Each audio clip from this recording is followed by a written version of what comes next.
Hello दोस्तों, नमस्कार। दुनिया में कई ऐसे गैंगस्टर हैं जिनके नाम में आज इतनी दहशत भर गई है कि लोगों की सांसें रोकने के लिए इनका नाम ही काफी है। डर, खौफ और एक झटके में जान जाने का खतरा, इन तीनों चीजों का नाम सिर्फ आतंकवाद से जुड़ा है। जैसे हम सभी की दुनिया है, वैसे ही आतंकवाद की भी एक दुनिया है। तो चलो आज हम इनकी दुनिया में झांक कर देखते हैं। आज के इस वीडियो में हम आपको बताएंगे दुनिया के 12 सबसे खूंखार गैंगस्टर्स के बारे में, जिनके नाम से ही आज दुनिया कांपती है। Number 1, Docu Umrao. Docu Umrao को रूस का ओसामा बिन लादेन भी कहते हैं। अगर आप में से किसी को ओसामा बिन लादेन के बारे में पता होगा तो यह अंदाजा लग सकता है कि यह कितना खतरनाक होगा। डोकू उमराव फोर्ब्स की मोस्ट वांटेड टॉप 12 अपराधियों की सूची में पहले स्थान पर है। डोकू उमराव की कोशिश दक्षिण रूस को एक इस्लामिक साम्राज्य बनाना है। रूस में 2010 में आतंकी घटनाओं के लिए इसने जिम्मेदारी ली थी। मॉस्को में कई जगहों पर बमबारी के लिए उमराव को दोषी माना जाता है। उमराव के बारे में सूचना देने के लिए $5 मिलियन का इनाम रखा गया है। Number 2, Joaquin Guzman. Joaquin Guzman को दुनिया का सबसे बड़ा अपराधी माना गया है, जो एल चैपो के नाम से फेमस है। इसे मैक्सिको से अमेरिका में ड्रग तस्करी के लिए दोषी पाया गया था। ऐसा माना जाता है कि गजमैन मैक्सिको की पहाड़ियों में छुपा हुआ है और आज भी दुनिया की नजरों से दूर आतंकवादी घटनाओं को आग लगाता रहता है। भले आज यह दुनिया के सामने ना हो, लेकिन इसकी दहशत इस कदर है कि लोगों के लिए इसका नाम ही काफी है। Number 3, Ayman al Zawahiri. तालिबानी नेता अयमान अल जवाहिरी को दुनिया का तीसरा मोस्ट वांटेड अपराधी माना गया है। जवाहिरी को 1998 में तंजानिया और केनिया में मौजूद अमेरिकी दूतावास में बमबारी कराने का मास्टरमाइंड माना गया है। इस बमबारी में सैकड़ों लोग मारे गए थे। ओसामा बिन लादेन की मौत के बाद अल-कायदा का मुख्य नेता अयमान अल जवाहिरी को बनाया गया है। नंबर 4, दाऊद इब्राहिम। इस आतंकवादी की जड़ें भारत से जुड़ी हुई हैं। भारत के सबसे बड़े मोस्ट वांटेड अपराधी दाऊद को दुनिया का सबसे मोस्ट वांटेड अपराधी माना जाता है। जब दाऊद 19 साल का था तभी उसने गैंगस्टर की दुनिया में पहला कदम रखा। दाऊद 1993 में मुंबई में हुए सीरियल बम धमाकों से 257 लोगों की हत्या का दोषी पाया गया है। फोर्ब्स ने 2011 में दाऊद इब्राहिम की डी कंपनी में करीब 5000 लोगों के जुड़े होने की बात कही है। दाऊद के कई आतंकी गतिविधियों में जुड़े होने की भी बात सामने आई है। हालांकि दाऊद के बारे में कोई खुलकर नहीं बोल सकता, क्योंकि दाऊद की दहशत आज भारत के साथ साथ अलग अलग देशों में भी है। नंबर 5, सेमियन मोगिलेविच। सेमियन रूस के संगठित अपराध का एक बड़ा चेहरा है।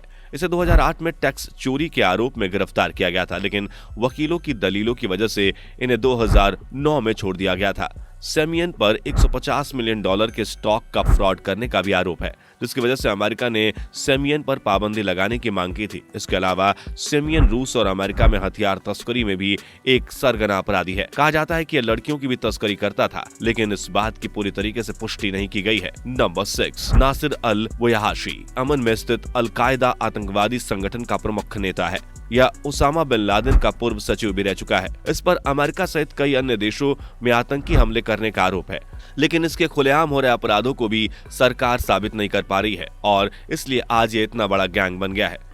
इस गिरोह की खास बात यह है कि इसके ज्यादातर सदस्य एक दूसरे से अनजान होते हैं। अगर एक दूसरे के सामने भी आ जाएं तो ये भी अपने साथियों को नहीं पहचान सकते। बस कोड वर्ड है जिनके जरिए ये एक दूसरे को पहचानते हैं। यही वजह है कि पुलिस अगर इस गिरोह के किसी एक सदस्य को पकड़ लेती है तो दूसरों तक पहुंचना बेहद मुश्किल होता है। यही नहीं, इस गिरोह के संबंध दुनिया के कई आतंकी संगठनों से भी है।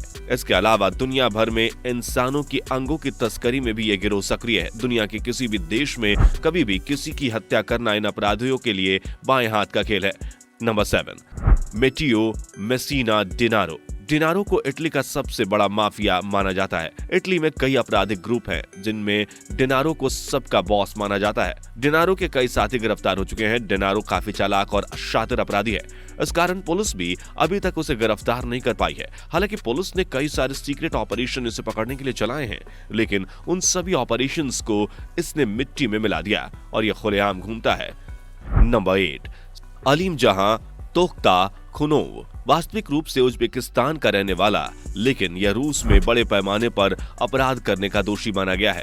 अलीम जहां ड्रग तस्करी, हथियार तस्करी और चोरी के वाहनों की तस्करी कराने के लिए कुख्यात है। इसके अपराध से अमेरिका भी परेशान है और अलीम जहां को पकड़ने की कोशिश में है। यह दुनिया भर में बड़े पैमाने पर ड्रग्स की तस्करी करता है। इसने रूस में हुए आतंकी हमलों की जिम्मेदारी ली है। इसके आतंक से अमेरिका भी हिल चुका है। कई देश की पुलिस इसे पकड़ने की कोशिश कर रही है, लेकिन यह किसी के हाथ नहीं आ रहा है। ये बेहद शातिर है। एक बार जो लड़की इसके चंगुल में फंस गई, फिर मौत ही उसे दलदल से निकाल सकती है। अगर कोई लड़की भागने की कोशिश करती है तो ये जालिम ऐसी भयानक मौत देते हैं कि कोई दूसरी लड़की हिम्मत ही नहीं जुटा सकती। एक बार इनके चंगुल में जो लड़की फंस गई, फिर पुलिस भी उसे आजाद नहीं करा सकती। इनका दूसरा धंधा है ड्रग्स की तस्करी। अमेरिका और यूरोप में नौजवानों की नसों में दौड़ने वाला नशीला जहर भी इन्हीं की देन है। नंबर 9, फिलासियन कबूगा। कबूगा को अफ्रीका क्षेत्र का मोस्ट वांटेड अपराधी माना जाता है। कबूगा का नाम सुनकर ही अफ्रीका के लोग डर के मारे कांप जाते थे, क्योंकि इसकी दहशत अफ्रीका में इस कदर फैली हुई थी कि पुलिस भी इसका सामना करने से डरती थी।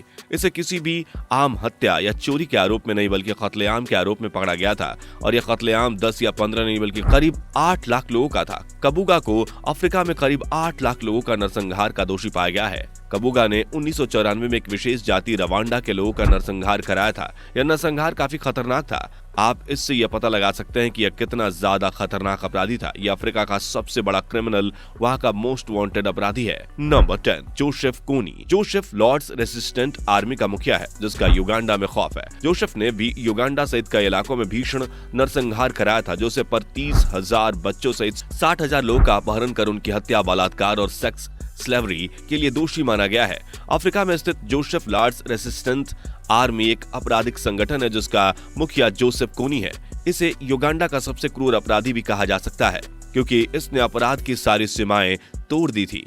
इसका मेन काम बच्चों को पकड़ना और उनके साथ मारपीट करना था। बच्चों के लिए ये किसी मौत से कम नहीं था। नंबर 11, समांथा लेथवाइट उर्फ द व्हाइट विडो।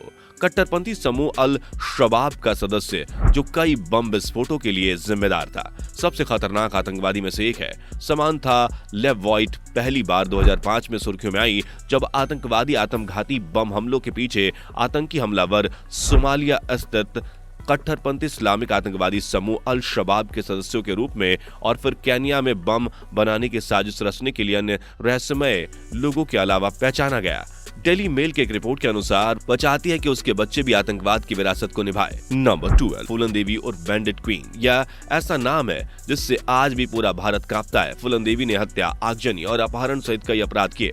फूलन देवी को एक समय भारत में सबसे खतरनाक और भयभीत महिलाओं में से एक माना जाता था। जिस दिन उसने 1983 में आत्मसमर्पण किया, उस पर 48 अपराधों का आरोप लगाया गया था, जिसमें हत्याएं, लूट, आगजनी और फिरौती के लिए अपहरण शामिल थे। उनमें सबसे कुख्यात था जब उसने गांव में 22 राजपूत पुरुषों के उसे मार डाला। 11 साल के लंबित मुकदमे के बाद उसे सभी आरोपों से बरी कर दिया गया। 2 बार सांसद के रूप में भी चुना गया। सीएम बिस्वा अभिनीत राष्ट्रीय पुरस्कार विजेता फिल्म बैंडिट क्वीन उनके जीवन पर आधारित है। आज फूलन देवी भारत में एक ऐसा नाम है जिसे भारत का बच्चा बच्चा जानता है। दोस्तों, हमारी आज की ये कहानी यहीं खत्म होती है। मिलते हैं आपसे अगली वीडियो में। तब तक आपको इनमें से किस गैंगस्टर के बारे में पता था, हमें कमेंट करके जरूर बताएं। और अगर आपको हमारा वीडियो अच्छा लगे तो लाइक करके चैनल को सब्सक्राइब जरूर करना।